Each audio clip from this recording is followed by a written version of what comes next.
Hello and welcome to the Redmen TV and another edition of the Extra Time Show.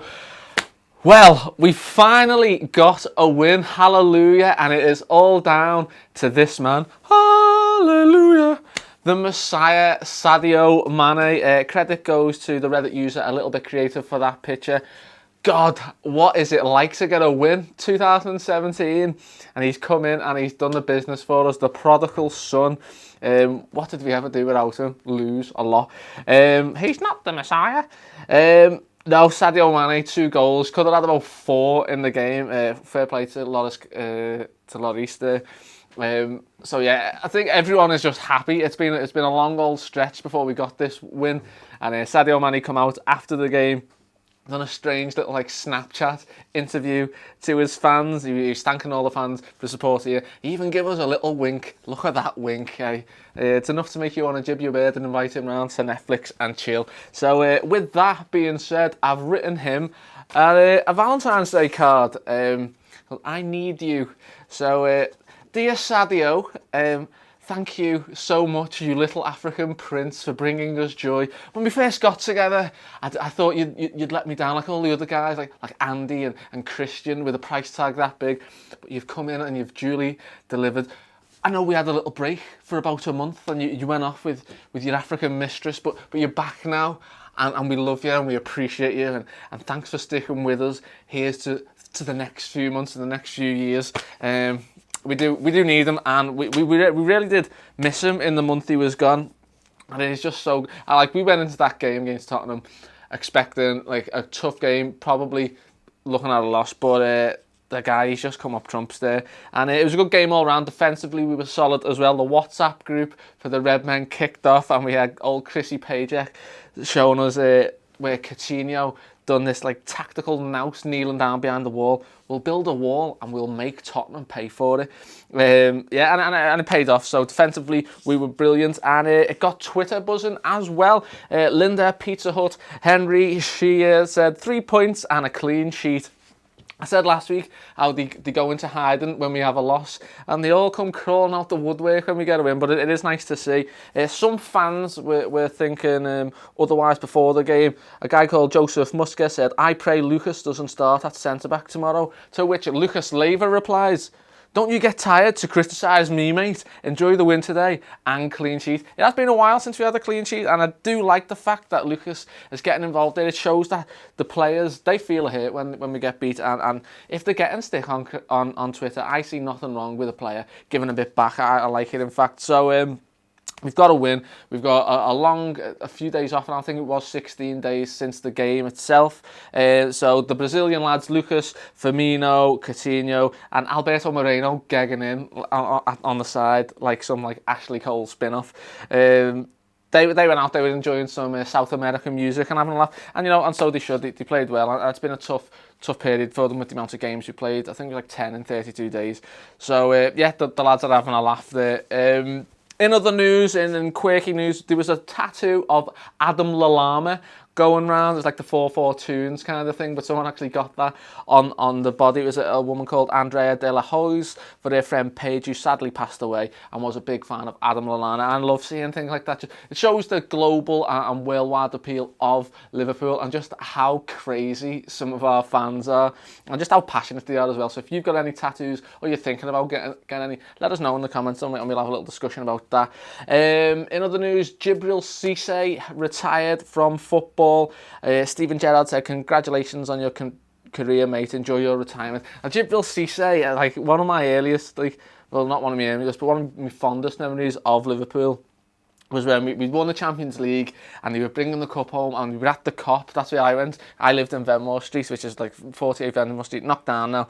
But we went there to watch them bring the cup home, and Djibril Cissé was at the back of the coach holding this cup up, and he looked me dead in the eyes, and I put my thumb up. I said, "Hello, welcome to the Redmen." No, I just put my thumb up, and he put his thumb up back. I thought, what a guy. Next season, I went to Cardiff, and he scored that goal in the Gerrard final. So Djibril Cissé, what a guy, and congratulations to him. So in other footballing news, the under-23s was in a 6-2 goal fest against Huddersfield. And the under-23s, that I think this Premier League experience that they're all getting is really paying off now. We had Harry Wilson setting up Ben Woodburn, who got a goal, chipping the keeper from the left. Woodburn, again, playing absolutely brilliantly. Drifts past 3 defenders and sets up Virtue, who backheels it in. Neat and tidy finish.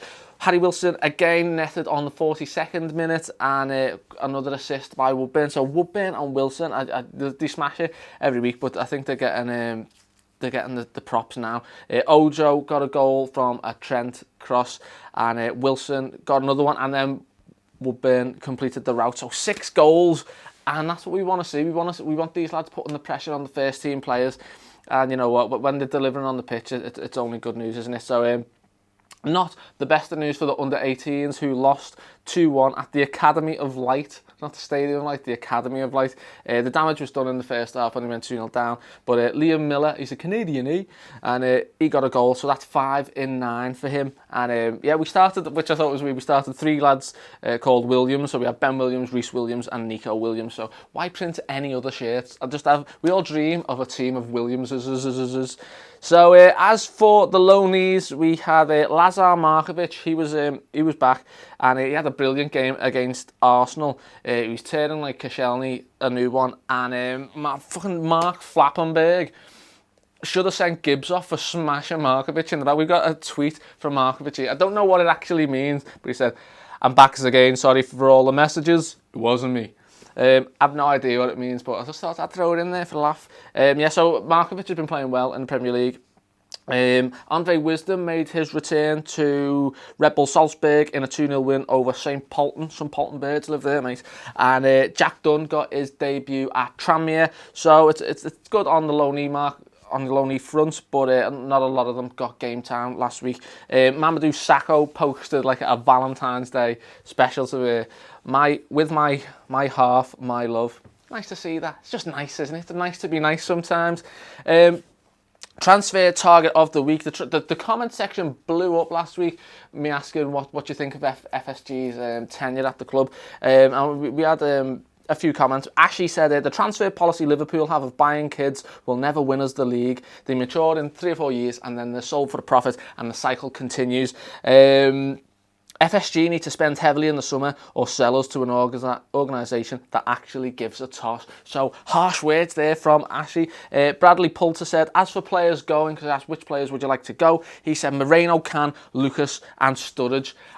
To be honest, I can't really disagree with that because they are big players, they are on big wages, and I would like some new life put back into the squad. Replaced them with Hector, William Carvalho and Neo Golan, if that's how you spell him, like Neapolitan ice cream. I had a look at him. He's Belgian, he's 28, he's in the prime of his career. He plays for AS Roma, so the difficulty in getting him here is why would he come? He spent his whole career in Italy for Cagliari and someone else. But he is good. I watched him in the Euros and I've watched him in the World Cup, and he's just a midfield destroyer. If Emre Can is going on about give me a new deal or I'm going to Bayern Munich or I'm going to Juventus, go mate, we'll get this guy in. So yeah, these are the kind of players I want to see Liverpool linked with. Prime of their life, and yeah, just get them, sign them up. Belgian international, he struts his stuff in Serie A, and he could do it in the Premier League. I've got no doubt about that. The comments of the week, as I said, yeah, people got really involved last week, and that the beauty of this show is I read every comment. There's 450 odd comments. I read every single one of them, and there was some good discussion in there. So I've picked a couple out. I've picked a for, against, and a middle of the road kind of thing. So with regards to FSG, Manny Romero said, Redmen TV finally waking up to the shit cunts. What a phrase. We've got running the club. If they don't change their philosophy or we don't see major input in the team this summer, not bang average young nobodies, there will be all-out anarchy at Liverpool. Don't know if there'll be anarchy. It's not Batman, mate. Most fans have had enough. A lot of fans have had enough, so I can't disagree with that. And we do want to see a lot of investment this summer. So the pressure is on FSG. They're 11 likes for that one. TJF MD LFC said, conflicted about LFC. Hate the lack of transfers, but they brought in Klopp and built the main stand. And you can't take that away from them. Main reason for commenting is that I thought the image of John Henry with a bullseye target on his face was in poor taste. I've got to take blame for that. I come up with that. I'm sorry if it offended anyone, but it wasn't like an incitement for violence. It was just what I thought of. And yeah, so FSG have had a lot of stick, but they have also done good things. And I think with the win, we've got, who do we blame now? Are we back? And Connor Suddock said, the only problem our lads have at the minute is the confidence is shot to shit. We've got players, the manager and the fans, we've seen it already. Keep the faith. And that's the kind of attitude I personally like. Yeah, just keep the faith. We will bounce back. And Tony Dunn said, stop fucking whining about things. Every team has a slump. Being a true fan means standing proud no matter what. Come on, lads, bounce back. And bounce back we did. So that has been a good week for us. We are off. We are back on the 27th for the game against Leicester. So my questions to you are, how are you going to cope without football? Well, Lewis, we're going to watch all the extra time shows again. I know enough about that, but what are you going to do in the meantime? On the break, on our team bonding break, what do you want Klopp to do tactically? Moise, should we be learning how to break these teams down, like the teams that sit back? Because it's all well and good going and playing against a team like Tottenham, but can we do it against the teams that are just going to park the bus in like the 6-yard box? Can we beat them? Have you got any Liverpool tattoos? And can we go on a run now for the end of the season? Other teams are playing European football. We've only got the league to concentrate on. We've got Mane back. We've got Coutinho back. Can we do it? Let me know in the comments. Like, share, subscribe, and take it easy.